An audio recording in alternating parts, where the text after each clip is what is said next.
Hola hermanos, buenas tardes, me alegro de saludaros. Espero que el Señor os esté bendiciendo muchísimo. Y bueno, aquí estamos en otra serie.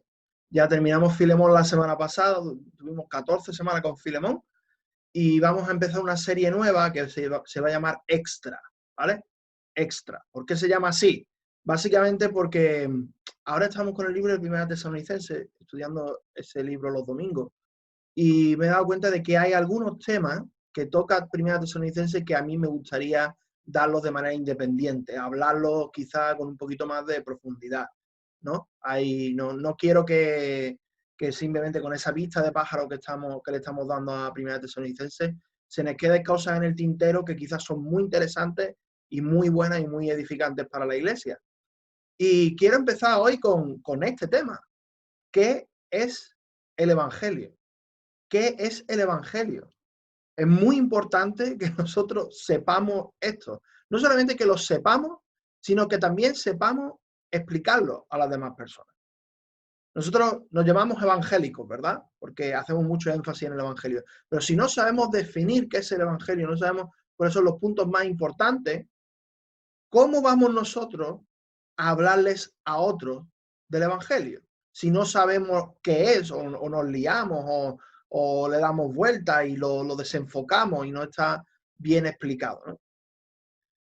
Estoy pensando en que quizás alguno de vosotros que me estáis escuchando, quizás no sois cristiano, quizás no sois evangélico, quizás no sois nada, ¿no? Entonces, aunque este pequeño estudio de media hora va a ir dirigido principalmente a cristianos para que sepan cómo explicar su fe, amigos, si tú me estás escuchando y tú no tienes una relación personal con Dios, si no sabes lo que es el Evangelio, entonces te pido que escuches, porque el mensaje, el contenido va a estar ahí. Y te pido que tú puedas tomarlo, que puedas rumiarlo, que puedas darle vuelta, puedas pensarlo y puedas ver si realmente esto es verdad o no. Y nosotros creemos que sí. ¿Y por qué quiero hacer una lección de esto? ¿Por qué tengo en el corazón hacer una lección sobre qué es el Evangelio? Pues porque nosotros, los evangélicos, los cristianos, somos personas que queremos que otros se conviertan. Queremos que otros conozcan al Señor que nosotros conocemos.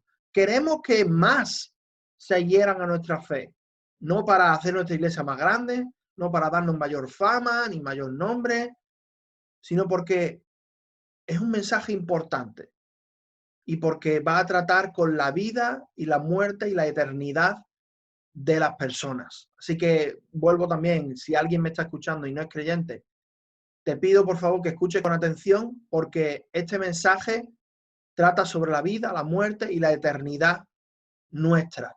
Y quizá probablemente pueda afectar tu vida de una manera clara y de una manera pues, muy impactante.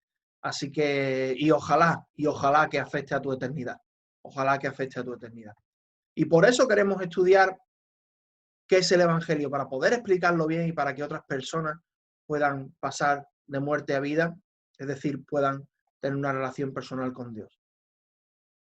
No solamente lo digo yo, que es importante anunciar el Evangelio, sino que ya, como os digo, estamos estudiando Primera Tesalonicenses, y ya en Primera Tesalonicenses hay unos versículos que hablan del Evangelio. Y dice así: porque vosotros mismos sabéis, hermanos, que nuestra visita a vosotros no resultó vana, pues habiendo antes padecido y sido ultrajados en Filipos, como sabéis, tuvimos de nuevo en nuestro Dios para anunciaros el Evangelio de Dios en medio de gran oposición.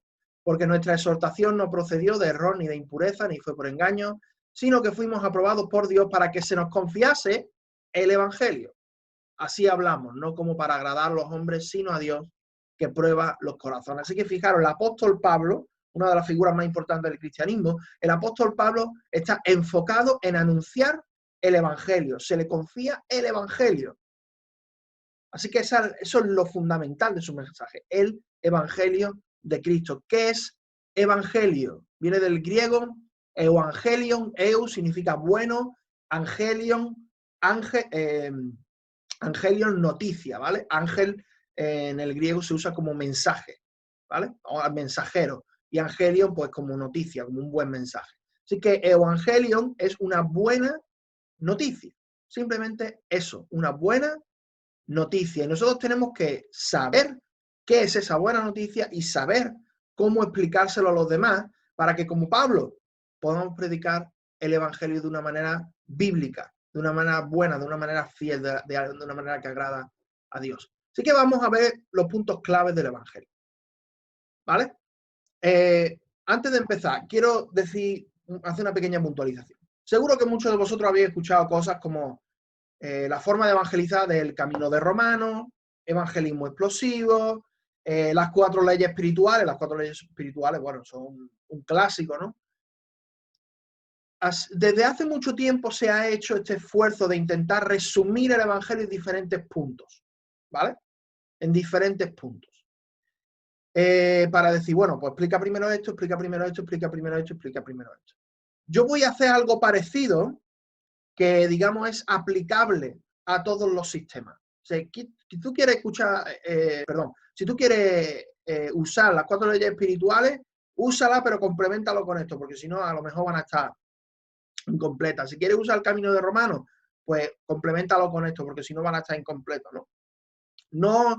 No es tanto, no voy a dar tanto una forma de evangelizar, ¿vale? Que podéis también usarlo de esa manera si queréis, sino es más decir cuáles son los conceptos importantes, que hay que explicar, que hay que decir. En algún momento de la conversación tienen que llegar y tienen que explicarse. Lo primero, ¿quién y cómo es Dios?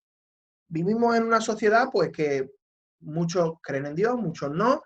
Los que no creen en Dios, pues obviamente no van a saber ni quién es ni cómo es y van a necesitar que le hablemos de su existencia y todo eso, pero hay muchas diferentes ideas de Dios, muchos diferentes conceptos de Dios, que si el Dios deísta, en que no se relaciona con el ser humano, el Dios panteísta, donde no hay un Dios personal, sino que Dios es todo.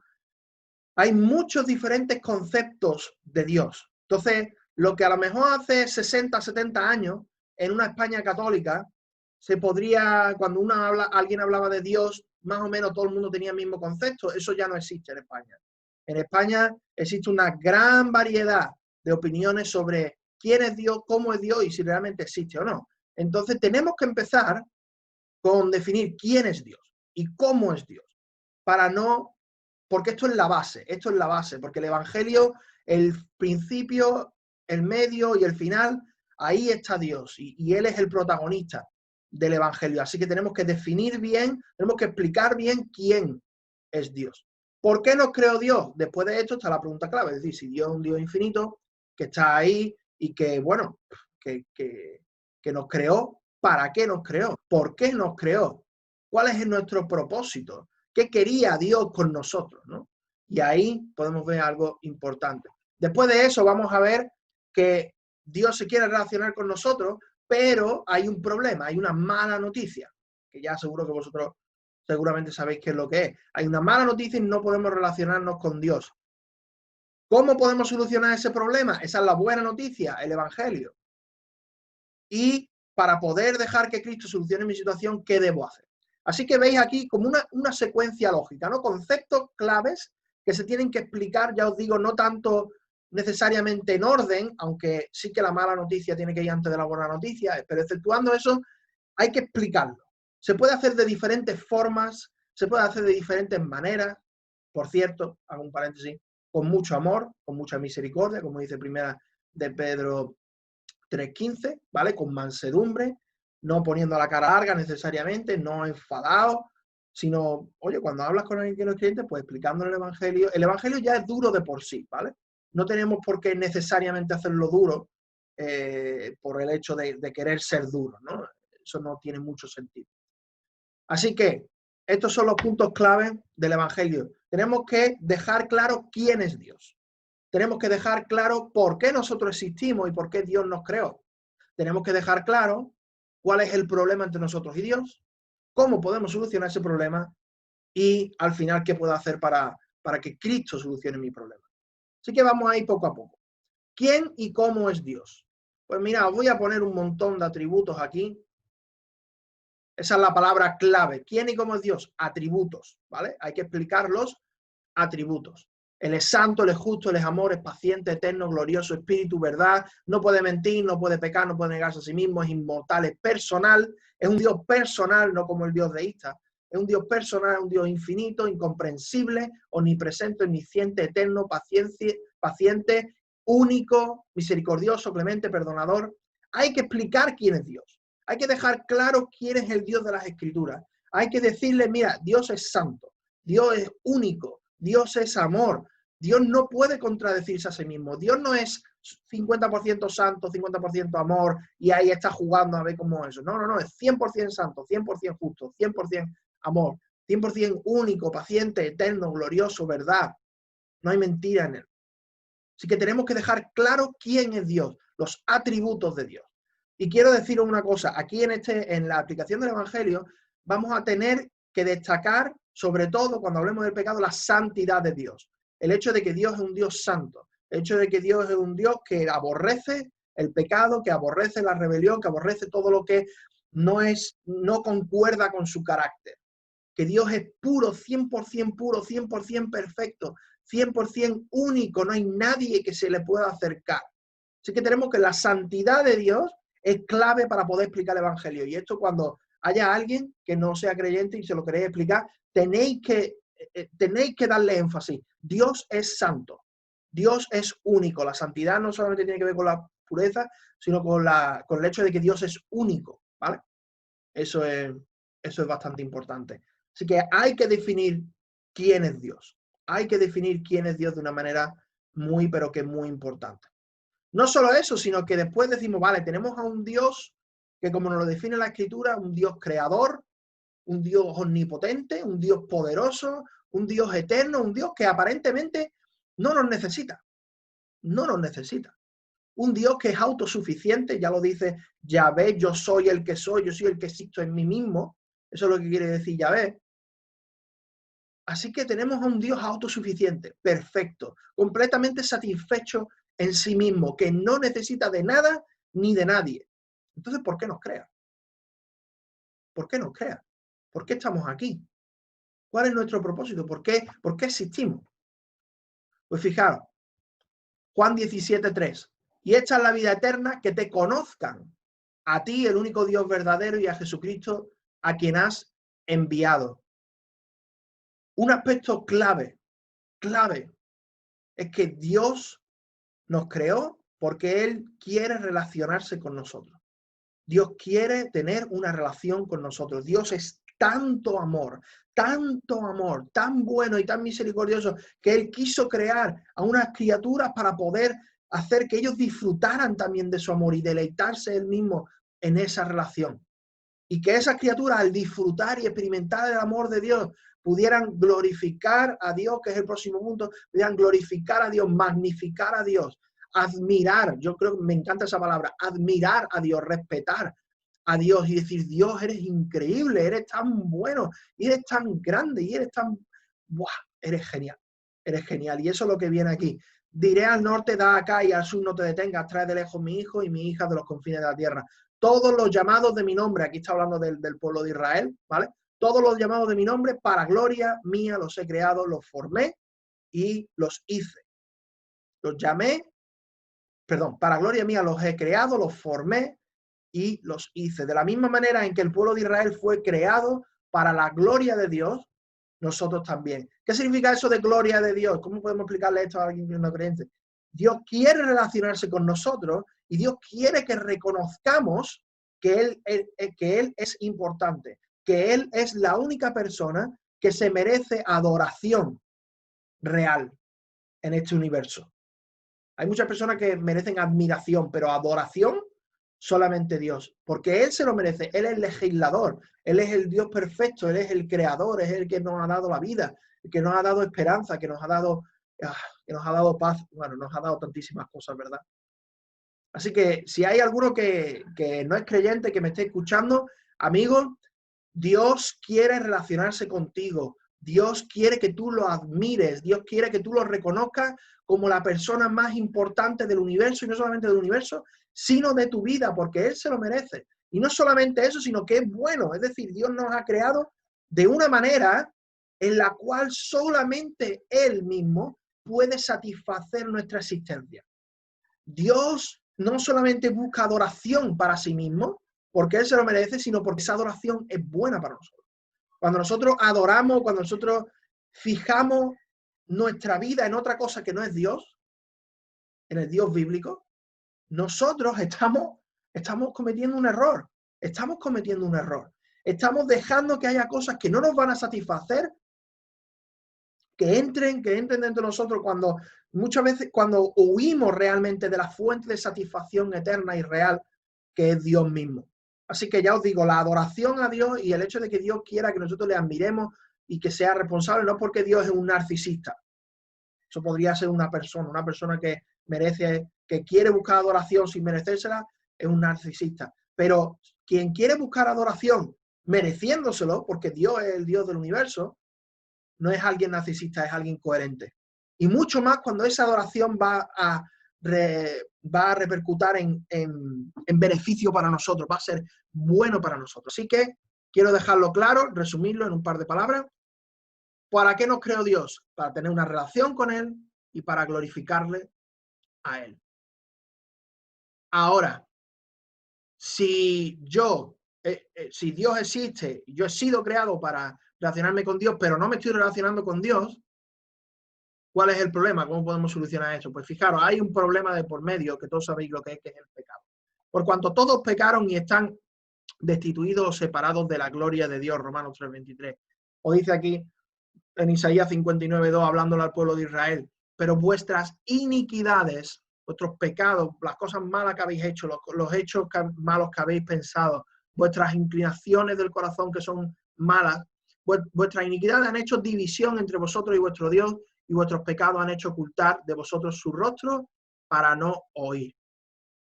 La palabra pecado en la Biblia se puede traducir de muchas maneras, ¿vale? Se puede traducir como fallar el blanco, como rebelarse, como adorar a algo que no es Dios, cualquier otra cosa que no sea Dios, ¿vale? Eso es lo que llamamos idolatría. Entonces, hay gente que dice que, bueno, que tú siempre que prediques el Evangelio tienes que hablar de la palabra pecado. Y hay otros que dicen que no tienes que mencionar la palabra pecado necesariamente, pero que tienes que explicar el concepto. Es decir, todos estamos de acuerdo en que el concepto de pecado hay que explicarlo. Hay algunos que dicen que, bueno, que quizás como la palabra pecado tiene muchas connotaciones culturales negativas, pues entonces mejor dejarlo y explicamos el concepto en vez de mencionar la palabra, ¿no? Y hay otros que no, que como en la Biblia viene, pecado, porque nosotros tenemos que decirlo. Yo soy más de yo comparando las dos posturas, y las dos posturas tienen puntos a favor y puntos en contra. Yo soy más de la, ¿cómo se dice? De la opinión de decir la palabra, dependiendo del contexto. A veces quizás no la diría, si es que la palabra pecado tiene muchas connotaciones negativas, pero generalmente sí, generalmente diría que Dios aborrece el pecado, que Dios odia el pecado, pero explicaría muy bien qué es el pecado. Yo no voy a dar por supuesto, yo no voy a asumir que la persona que me está escuchando entienda lo que yo entiendo por pecado, ¿vale? La persona tiene que entender que pecar es ir en contra de la naturaleza de Dios, de la ley de Dios. Dios es el legislador y no solamente ha legislado el mundo y la creación con sus leyes físicas, sino también con sus leyes morales. E ir en contra de sus leyes morales es pecar, ¿vale? Es pecar. Ahora, ¿Dios hace las leyes morales como le da la gana? ¿Las que Él quiere? No, las leyes morales salen de su naturaleza, es decir, reflejan el carácter de Dios mismo, de quién Dios es. Así que pecar es literalmente ir en contra de Dios, es rebelarse contra Dios, es darle la espalda, no solamente ya en hechos, sino en pensamientos, en actitudes, en intenciones, en motivaciones, en un estilo de vida. Pecado es todo aquello que va en contra de la naturaleza de Dios. Mentir es pecado. Matar es pecado porque Dios es un Dios de amor y un Dios que no quiere, que es el dador de la vida. El adulterio es pecado porque Dios es un Dios de pureza. Yo os animo a que uséis Mateo 5, un capítulo sobre que está Jesús en el Sermón del Monte explicando, y él habla sobre dos diferentes, habla sobre bastantes más cosas, pero habla sobre dos pecados de una manera muy interesante. Habla sobre el adulterio, la fornicación y la ira y el odio. Y él dice que si tú miras a una mujer para codiciarla, o una mujer, un hombre para codiciarlo, tú ya estás pecando con esa persona en su corazón. Así que no es solamente el acto sexual fuera del matrimonio, porque Dios ha establecido el matrimonio como el contexto bueno en el cual pueden darse las relaciones sexuales, sino ya el hecho de mirar con lujuria a otra persona, eso Dios lo considera pecaminoso, porque va en contra de su naturaleza. Es decir, la perfección de Dios es tan grande y tan alta que incluso le afectan nuestros pensamientos. Dios también pone otro ejemplo, Jesús pone otro ejemplo del odio. Odiar a otra persona es matarlo, porque realmente, si lo pensamos, ¿dónde empieza un asesinato? Un asesinato empieza en la mente, empieza con odio, empieza con ira, empieza con venganza, empieza con el odio.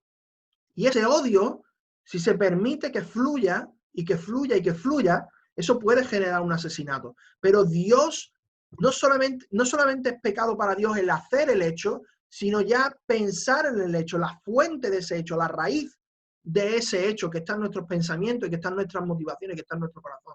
Así que, amigos, si tú dices, bueno, yo es que no he matado a nadie, yo no soy tan malo. Bueno, ¿has odiado a alguien alguna vez? Porque para Dios eso es pecado. Dios es tan puro y volvemos al tema de la santidad. Por eso he hecho énfasis en la santidad. Dios es tan puro, tan perfecto, tan único, que Él no puede permitir nada que vaya en contra de su naturaleza. Y el odio va en contra de su naturaleza. De la misma manera que la luz empuja a la oscuridad, o digámoslo de esa manera, elimina la oscuridad, la naturaleza de Dios, la santidad de Dios elimina todo aquello que es pecaminoso delante suya. Y Dios no tolera nada que sea pecaminoso delante de su presencia. Nosotros los cristianos creemos en el cielo y en el infierno. Creemos en el cielo y en el infierno. Y creemos que Dios, a aquellos que, como vamos a decir después, acepten a Cristo Jesús como su Salvador, Él los va a limpiar de sus pecados y por eso van a poder acceder a la presencia de un Dios santo, de un Dios perfecto, porque no van a tener pecado cuando lleguen al cielo, no ahora seguimos pecando y seguimos creciendo todavía, pero cuando lleguemos al cielo, Dios básicamente nos va a limpiar de nuestros pecados, nos va a hacer nuevos y vamos a estar sin pecado. Por eso vamos a poder estar en la presencia, de Dios. Y esta es la mala noticia, y hay que explicar la mala noticia. Antes de explicar la cruz, hay que explicar la mala noticia. Porque ¿por qué vino Jesús a morir por nuestros pecados? Porque hay pecado, porque hay rebeldía, porque hay idolatría, porque hay rompimiento de la ley. Estamos en contra de Dios. De hecho, hay C.S. Lewis dice, muy interesante, varias cosas que con respecto al infierno, ¿no? Con respecto al infierno eterno, en que Dios cierra la puerta del infierno, pero nosotros no la querríamos abrir tampoco. Es decir, nosotros pensamos que alguien que va al infierno, pues simplemente no sabemos hasta qué punto se lo merece, si es que se lo merece o no, cómo Dios puede ser justo. Bueno, es que Dios es justo porque castiga el pecado y el infierno es un castigo justo y apropiado para cuando es una falta tan grave, tan grave. Y hay gente que dice, bueno, ¿cómo es posible que por pecados temporales tenga un castigo eterno? Bueno, es que el tiempo que tardas en cometer un crimen no implica la longitud de la pena. Voy a poner un ejemplo con esto. ¿Cuánto tiempo tardas en matar a un ser humano? ¿10 segundos, 20 segundos con un cuchillo? 40, un minuto, 2 minutos. Digamos 2 minutos, ¿vale? Tú tardas en matar a un ser humano 2 minutos. Cuando tú vas a los tribunales no le dicen, bueno, usted caballero, usted mató a esta persona durante 2 minutos, así que la pena tiene que ser proporcional en el tiempo, por lo tanto, usted va a estar 2 minutos en la cárcel. Eso no tiene sentido, ¿verdad? Eso no tiene ningún sentido. Es decir, no importa cuánto tiempo hayas tardado en la pena. Lo que importa es la gravedad del hecho. Y según la gravedad del hecho, tú vas a estar 5 años en la cárcel, 10 años, 20 o 30 o toda la vida. O toda la vida. Entonces, por eso digo, un hecho temporal no implica necesariamente que el castigo tenga que ser temporal, porque lo importante no es cuánto tiempo tardó, sino cuán grave fue. Eso es lo importante, cuán grave fue. Y ahora tenemos un problema enorme, estamos separados de Dios, hay una división entre Dios y nosotros, no podemos comunicarnos con Dios, no podemos relacionarnos con Él apropiadamente, y eso no solamente nos afecta ahora, sino también en la eternidad vamos a estar separados por Él en un infierno de fuego que Él ha destinado para todos aquellos que no quieran conocerle, porque Él es un Dios justo. Ahora, ¿cómo podemos solucionar este problema? Hay una buena noticia. Y este es el Evangelio. Hay una buena noticia, pero os digo una cosa, hermano, para comprender la buena noticia, primero hay que comprender la mala noticia. Fijaros, mas Dios muestra su amor para con nosotros en que siendo un pecadores, Cristo murió por nosotros. Aquí se está asumiendo que sabemos que somos pecadores. Y sabiendo que somos pecadores, ahí podemos apreciar que Dios nos ama y que Dios es bueno. Fijaros lo que dice aquí. Porque primeramente os he enseñado lo que así mismo recibí, que Cristo murió por nuestros pecados, que Él lo pagó absolutamente todo, que Él fue perfecto y al ser perfecto murió en la cruz como nuestro sustituto.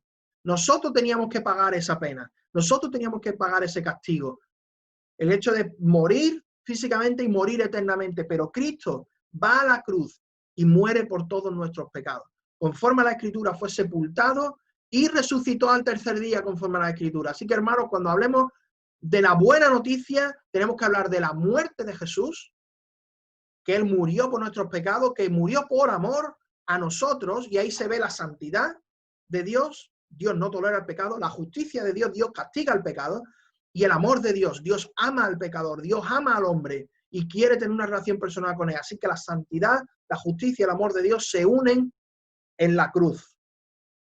Y en la cruz podemos ver la expresión máxima de la santidad, la justicia y el amor de Dios de una manera sublime. Así que ahí tenemos la muerte de Cristo, la sepultura de Cristo. Es muy importante desde un punto de vista histórico, porque eso le demostraba a la gente de aquella época que había testigos y que había habido gente que lo había visto. Y sobre todo, la resurrección. No podemos quedarnos en la cruz solamente, en que Cristo murió por nuestros pecados, sino en que Él resucitó, dando cuenta de que lo que Él había dicho era verdad, de que Él era Dios, de que existía un Dios que quería relacionarse y de que el pago por nuestros pecados había sido hecho completo. Así que la palabra clave en la buena noticia es redención. Es redención. ¿Qué debo hacer para que Cristo solucione esa situación? Es decir, ahora sé que Dios existe, que quiere relacionarse conmigo, que mi relación con Él está rota y me va a separar de Él ahora y eternamente, que Cristo ha muerto por mis pecados, que puedo tener redención en Él, es decir, puedo ser comprado por Él. Ahora, ¿cómo hago eso? ¿Cómo me hago cristiano? ¿Cómo le pido a Dios que perdone mis pecados a través de Cristo? Pues aquí lo dice, arrepentíos y creed en el Evangelio. Arrepentimiento es un cambio de mente, es una metanoia, es la palabra que se usa en griego. Un cambio de mente es reconocer que hasta ahora he estado andando mal y que tengo que darme la vuelta. No es solamente un cambio de hechos. No es remordimiento de, uy, lo he hecho mal, pero sigo por el mismo camino. No, no, no. Es comprender que lo que yo he hecho está mal y después de comprenderlo, eso se va a manifestar exteriormente en mi vida. Así que no son solamente los hechos externos, sino es principalmente empieza aquí en un entendimiento correcto de que eso no está bien. Y he puesto arrepentimiento y fe, es decir, creer en lo que Dios nos dice, de que Él es Dios, de que Él murió por nosotros, de que Cristo pagó por nuestros pecados. Y he puesto ahí confianza, porque fe, la palabra fe en nuestro contexto español, tiene muchas diferentes connotaciones. Cada persona le da a la palabra fe el significado que él quiere. Así que yo cuando hablo con alguien sobre el Evangelio, esta sí que es una palabra que procuro no usar. No porque no sea bíblica, sino porque tiene tantas connotaciones negativas, que si la fe ciega, una fe sin prueba, la fe es para estúpidos, yo creo en la ciencia, no cosas así, muchos conceptos que están por ahí en el aire. Yo prefiero hablar de confianza. Confianza, porque refleja mejor el significado bíblico de fe.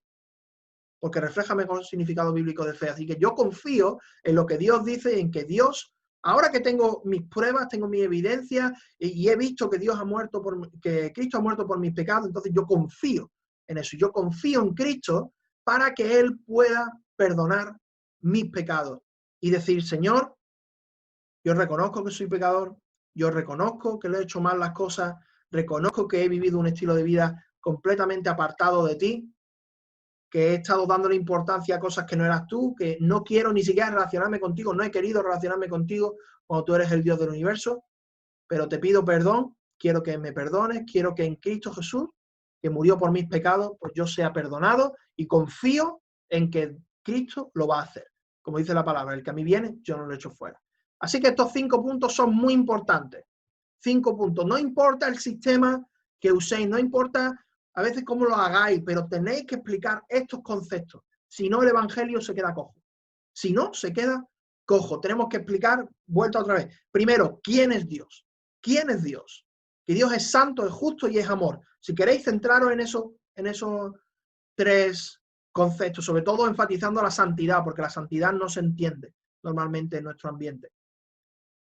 Nos creó para tener una relación con Él y para su gloria, y tenemos una mala noticia que es el pecado. Ahora, aquí sí hay un orden cronológico. Primero, tienen que entender la mala noticia, tienen que entender el pecado para después poder entender la buena noticia de la redención, de que Cristo ha pagado por nuestros pecados, ¿vale? Ha sido nuestro sustituto. Y al final, oye, la invitación tiene que ser clara. ¿Qué debo hacer? Pues arrepiéntete y confía en el Señor como tu Salvador. Así que, hermanos, esto es un resumen. Para mí es importante que lo podamos saber. Y creo que esto es algo muy, muy bueno de verdad. Y espero que cambie la forma en la que nosotros hablamos con la gente. Ya os digo, no tenéis que seguir punto 1, punto 2, lo que sea, pero tenéis que explicar estos conceptos. Quizás solamente hacer énfasis en que sí, antes de la buena noticia, hay que explicar la mala noticia para que tenga sentido. El hecho de que, ¿por qué? Que Cristo muera por mis pecados, a mí que me importa. Bueno, es que el pecado es un problema real, ¿vale? Y si hay alguno de vosotros, yo no quiero olvidarme de si hay alguien aquí que esté escuchando esto por primera vez. Si hay alguien que no es creyente, que no conoce a Dios y que quiere conocerle, amigo, esto es el Evangelio. Esto es el Evangelio. Dios existe, Dios es santo, puro, perfecto, justo, quiere tener una relación contigo. La relación contigo está estropeada por tu pecado, no solamente por tus hechos externos, sino por tu rebeldía, por tu idolatría, por querer adorar y amar a otras cosas por encima de Dios, por no querer reconocerle como lo que Él es. Pero Cristo viene a solucionar ese problema. Cristo viene a morir por todos nuestros pecados y viene a ser el justo que muere por los injustos. ¿Y cómo puedo tener a Cristo en mi corazón? ¿Cómo puedo ser salvo? Arrepiéntete y confía en el Señor Jesús. Así que, hermanos, esto es lo que os propongo. Esto era lo que predicaba el apóstol Pablo y Silas, resumido. Y os lo dejo ahí para que sea de bendición y para que en vuestro esfuerzo evangelístico, que deben de ser constantes, lo expliquéis, lo habléis y lo podáis comunicar de una manera apropiada y que glorifique a Dios. Y que sea una manera bíblica y realmente que traiga salvación, Eso es lo que. Que el Señor os bendiga, hermanos. Un abrazo muy grande.